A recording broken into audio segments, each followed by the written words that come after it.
একটা ঘটনা পতনে শুরু করে তৃণমূলের উদ্ধত্ত তৃণমূলের পতনকে নিশ্চিত করেছে।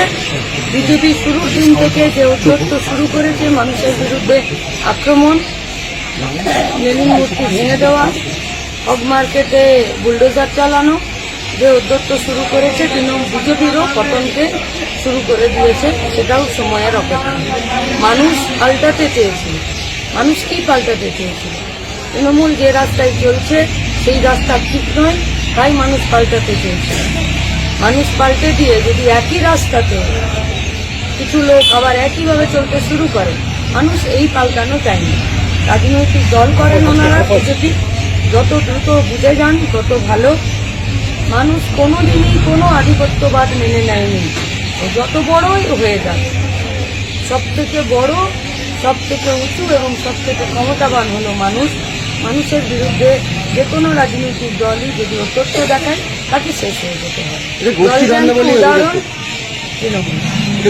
বলছে যে সিপিএম এবং তৃণমূল এরাই। আমরা তো জানতাম যে তৃণমূল দলের কোনো রাজনৈতিক আদর্শ নয়, বিজেপির দলের নেই।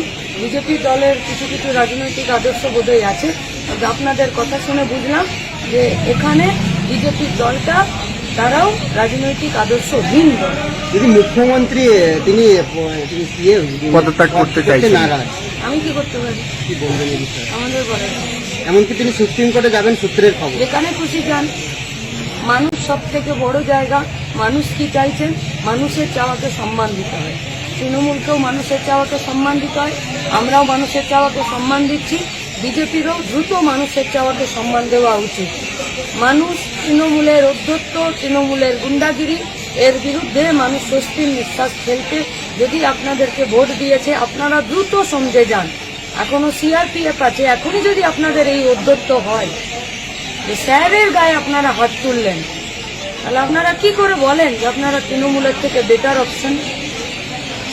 সুস্থ বাংলা গড়ার জন্য পরিবর্তন করলো বাংলার মানুষ। এটাকে সুস্থ বাংলা বলে না, এটাকে অধ্যত্তপূর্ণ আচরণ এবং বাংলাকে অশান্ত করার জন্য যে আচরণ এবং যে কাজকর্ম শুরু করেছে বাংলার মানুষ মেনে নেবে না। শুরুতে এরকম, এখন আগামী দিন অনেক পথ চলা বাকি। বাস আপনি যে কথা বলে দিলেন আমাদের সে কথা।